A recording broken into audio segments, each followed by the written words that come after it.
Hari Om, welcome back to Shevadhi channel. You are the first time visitor to this channel, then please do check out our channel's description and the playlist so that you get an understanding of all the different topics that are being covered on this channel. And those who are returning to watch our new videos, welcome back. And we are continuing our Bhagavad Gita memorization series. When we paused the series, we had covered 13 shlokas of chapter number 1, which is Arjuna Vishada Yoga. Today we will be covering shlokas 14 through 18, that is 5 shlokas today, because in these 5 shlokas there is a description of how the Pandavas army respond to the readiness that was indicated from the Kauravas army. Okay. After we conclude the memorization process, I am going to give you a brief description of all the shlokas that are covered as usual. Okay. Now the 14th shloka. You are familiar with the memorization pattern. One recite the shloka once and then we start the memorization process. Shloka number 14.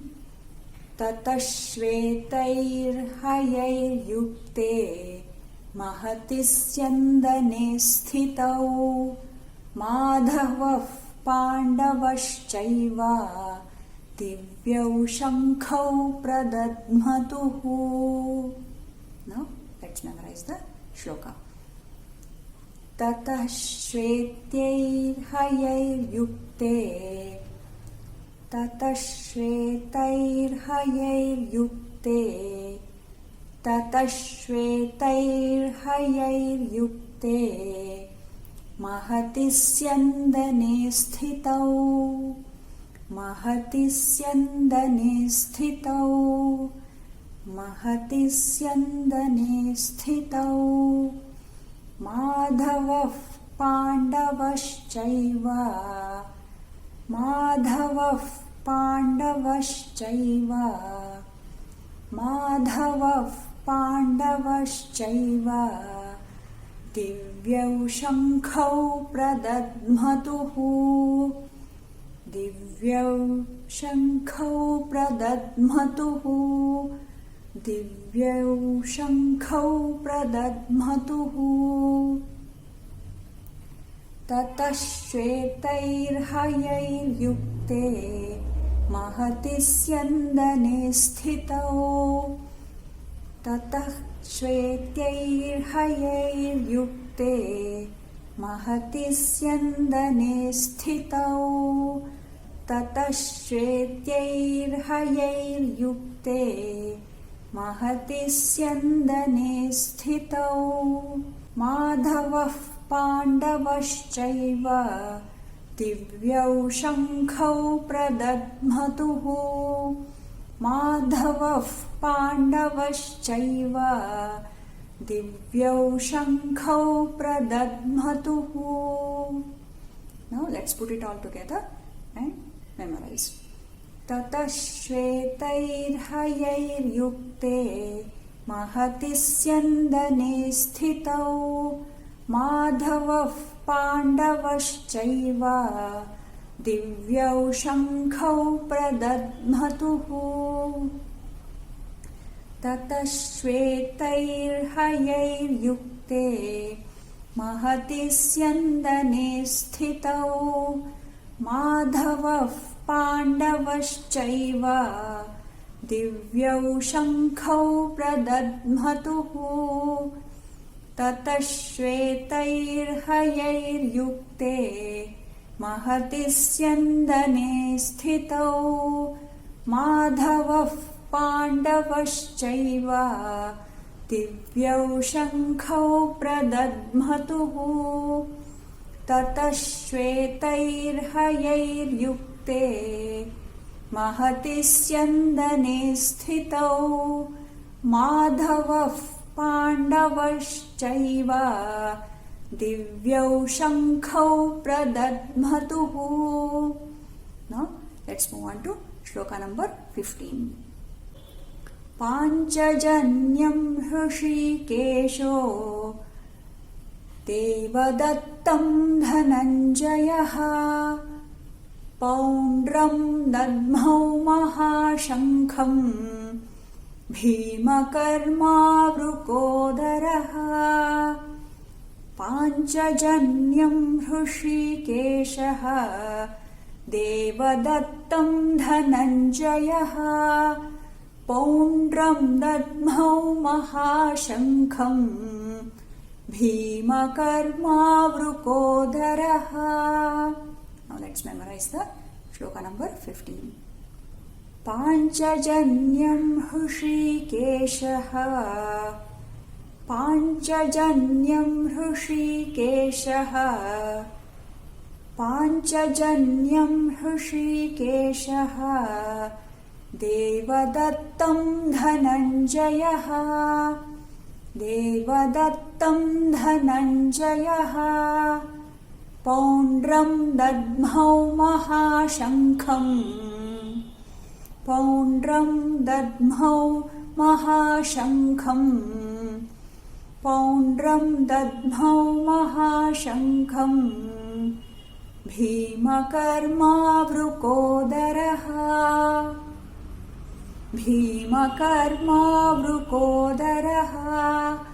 भीमकर्मावृकोदरः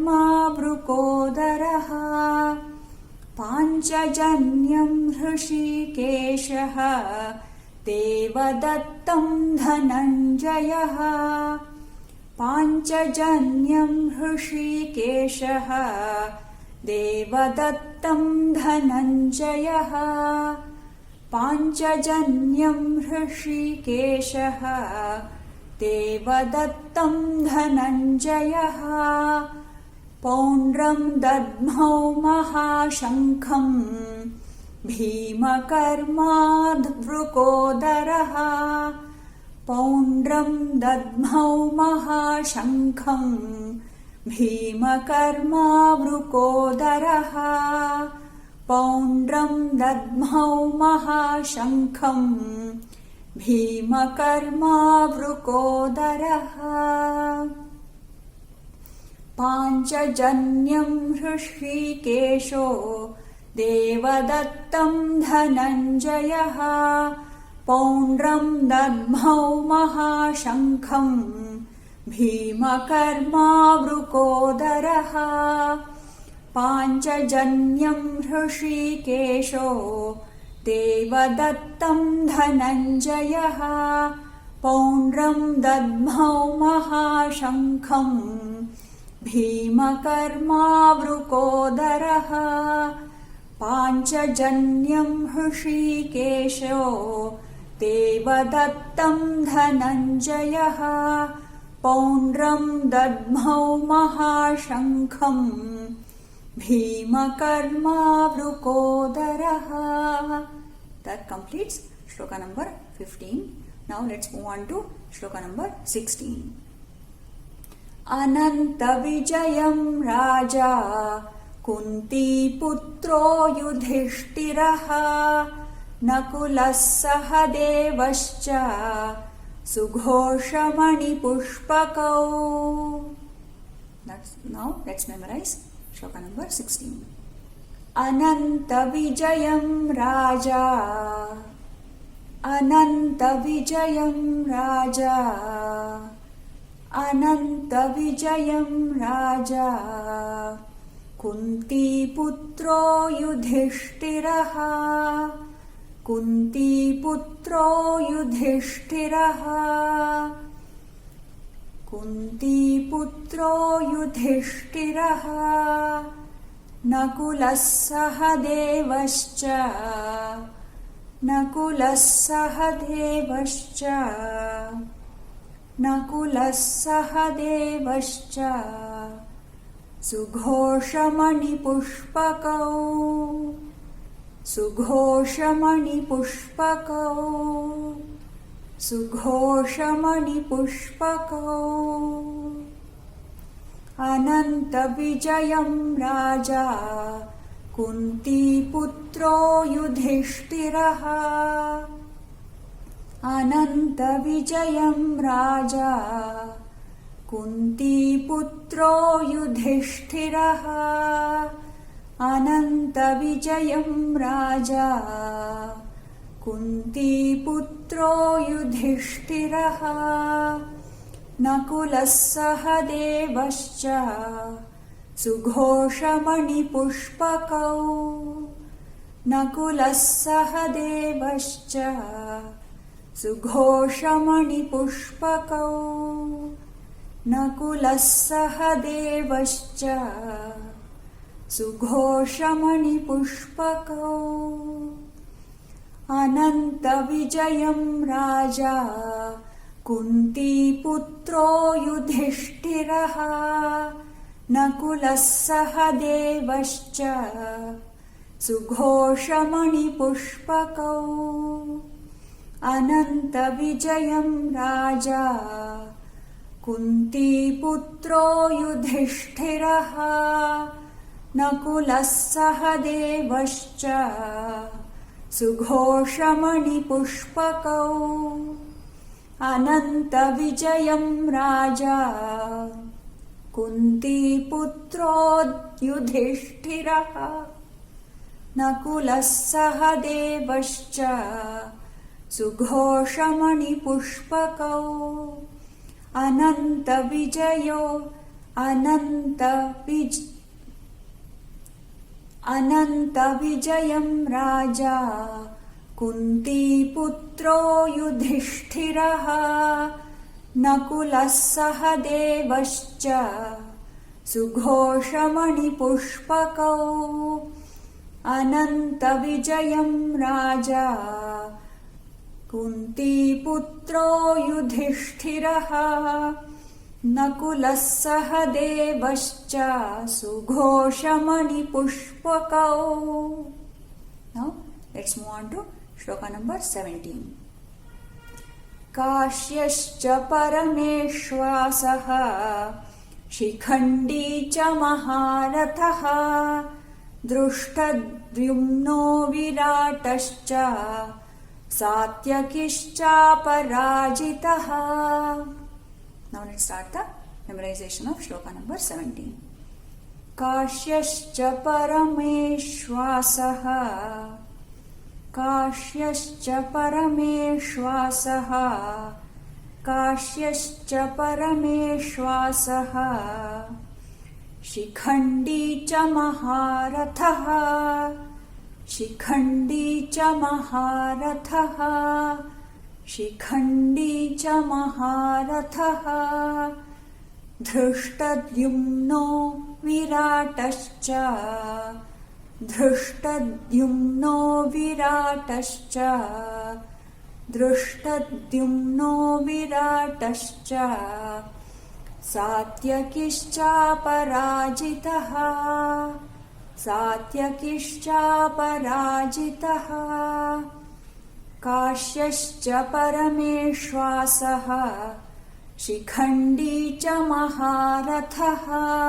काश्यश्च परमेश्वासः शिखण्डी च महारथः धृष्टद्युम्नो विराटश्च सात्यकिश्चापराजितः धृष्टद्युम्नो विराटश्च सात्यकिश्चापराजितः धृष्टद्युम्नो विराटश्च सात्यकिश्चापराजितः काश्यश्च परमेश्वासः शिखण्डी च महारथः धृष्टद्युम्नो विराटश्च सात्यकिश्चापराजितः काश्यश्च परमेश्वासः शिखण्डी च महारथः धृष्टद्युम्नो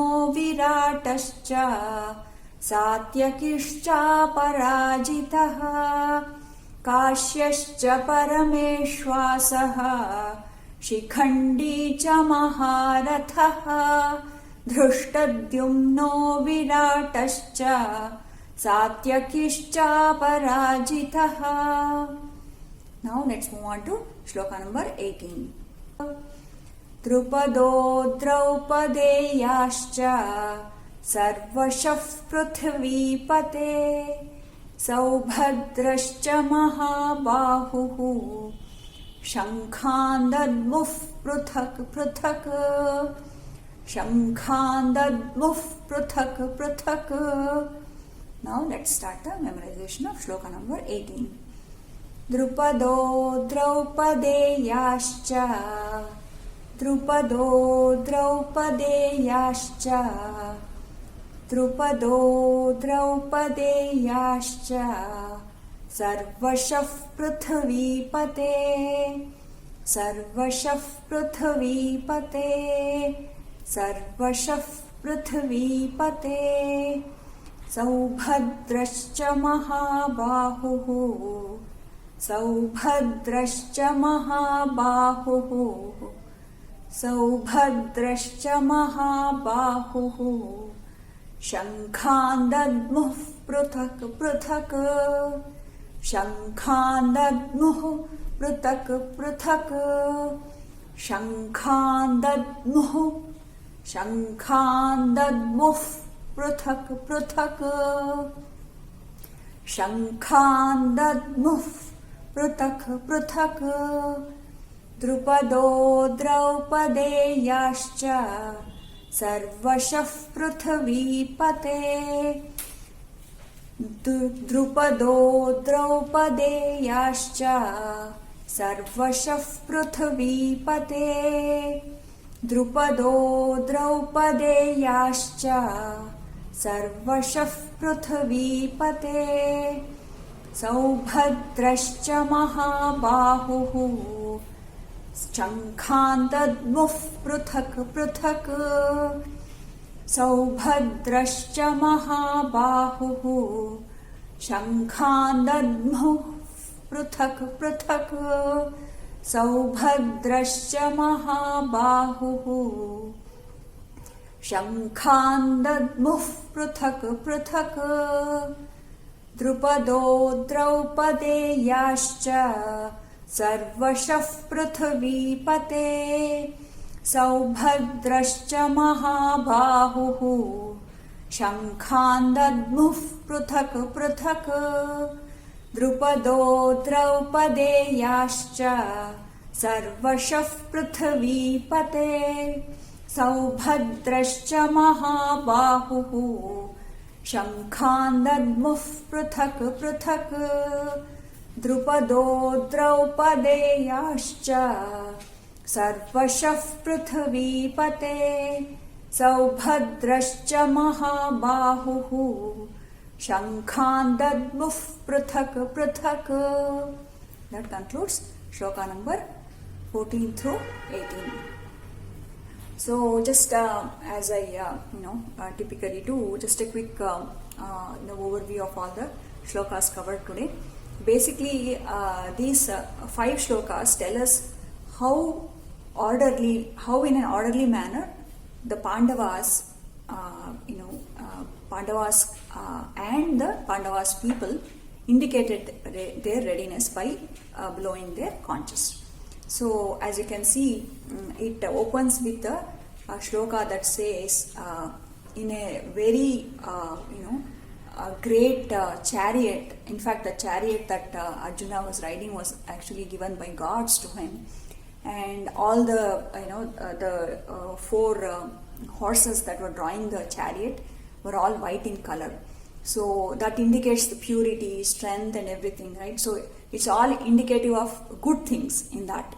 So it says, this 14th shloka says, in this great chariot, blessed chariot that is actually driven by Lord Krishna, Sri Krishna, in that Madhava and Pandava. Madhava is Sri Krishna and Pandava here is Arjuna.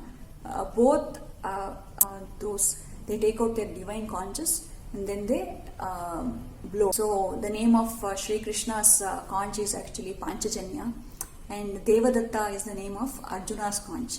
And after Krishna does, see, even it's not that they don't start off with the commander-in-chief of the army. He doesn't really start. actually starts with Sri Krishna. That shows, how much faith Pandavas had in Sri Krishna. They knew that he is the Lord and he is the caretaker. He is the divine person who is guiding them. So it is Krishna who blows his conch first, and after that it's Arjuna, and after that comes Bhima, whose conch or shankha is called Poundra, and then Yudhishthira. Here is, even though he is the king, he is going to be the great Samrat after if he wins the battle. Even then, he follows that. He doesn't have that ego. I have to blow the conch first, and nothing of that sort. And after Krishna, Arjuna, and Bhima are done, then he blows his conch called Ananta Vijaya. That's the name of Yudhishthira, Dharmaraja's Shankha's name. Then Nakula and Sahadeva blow their conches, respective conches called Sughosha and Manipushpaka. Okay? And then the Kashi Raja, then Shikhandi, then Drushtadumna. Even though Drushtadumna is the appointed commander-in-chief of Pandava's army, he comes, after there is an order in which they are following. That shows the respect and, that cordial relationship that they have with each other. After Drushtadumna, the Virata Maharaja blows his conch, and then comes Satyaki, and then Drupada, and then Draupada, means all the sons of Draupadi and Pandavas, and then they blow. Then comes Saubhadra. Saubhadra is actually Subhadra's son, Abhimanyu. Subhadra and Arjuna's son is called Abhimanyu. Then he blows his conch. And so, one after the other, they don't really blow the conches at once, like what happened on Kaurava's side. So they follow in an order, and they do the conches blowing separately, one after the other, and they indicate that they are also ready for the battle. That concludes today's Bhagavad Gita memorization. I would like to express my gratitude to all the viewers who have been showing interest in following the videos, and I have received some input that they are finding these Bhagavad Gita sessions really helpful, and they are actually memorizing. Even it reaches a handful of people. That is more than enough for people like me, because our sole purpose is to spread the message of Bhagavad Gita and Lord Shri Krishna. This is to spread the message, and we need to understand what actually Bhagavad Gita is, and not just read these shlokas as just a scripture. If we understand the meaning and how actually these shlokas are guiding our life, and if we can incorporate those things in our daily life, then our life is really, I feel that it's really blessed by the Almighty. So that is my feeling, and I am really grateful to you all viewers, and I'm very grateful to my spiritual guru and my mentor, my guide, Sri Pranorai Madam, and which I had mentioned earlier. And she is the one who she is my guru at Yasvyasa University, Yoga University, who put me on this path of Bhagavad Gita, chanting, memorization, and also how we can do the sadhana on this yogic path. And expressing my gratitude, I will conclude this session. As always, Sarve Janaha Sukhino Bhavantu. Harihi Om.